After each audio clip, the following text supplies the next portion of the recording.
Hello বন্ধুরা, আপনারা কেমন আছেন? আই হোপ আপনারা সবাই খুব ভালো আছেন। আমিও খুব ভালো আছি।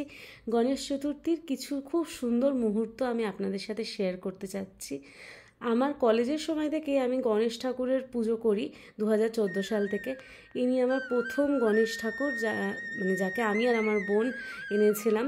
আর তখন থেকেই আমার বোনের খুব টান গণেশ ঠাকুরের দিকে বা বাপ্পার দিকে।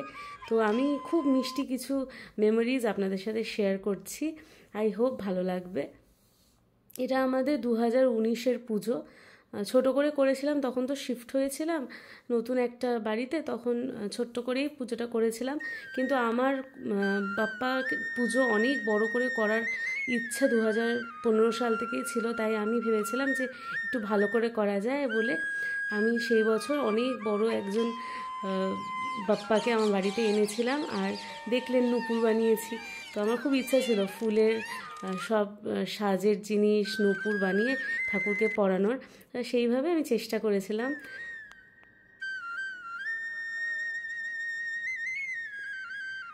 খুবই সুন্দর, এত ভালো লাগতো ওনার প্রেজেন্সটা বাড়িতে। উনি আমার সাথে প্রায় 3 বছর আমার বাড়িতে ছিলেন। আমি 3 বছর ওনার পুজো করি কন্টিনিউ।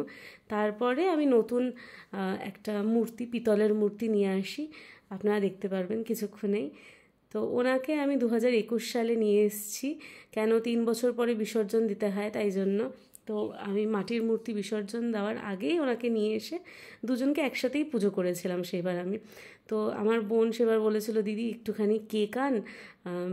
তো 2-4 দিন আগেই আই থিঙ্ক আমি বুক করেছিলাম একটা খুব ভালো বাগুইহাটিতে একজন দিদি কেক বানায়, ওনার কাছে eggless cake, happy birthday Bappa, এগুলো সব আমার বোনের আইডিয়া। ওই লিখেছিল, ওই বলেছিল দিদিকে এরমভাবে বানাতে, তো দিদি সেভাবে লিখে দিয়েছিল।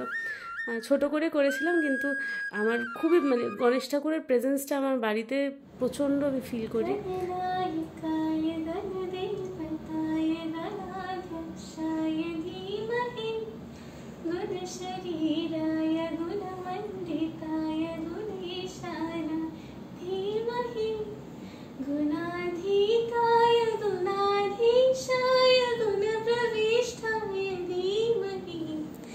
एकदन्ताय वक्रतुण्डाय गौरी गणेशाय धीमहि गजेशानाय बालचन्द्राय श्रीगणेशाय धीमहि। ছোট্ট একটা মেমোরি যেটা আমি আপনাদের সাথে শেয়ার করলাম। আই হোপ আপনাদের সবার খুব ভালো লেগেছে।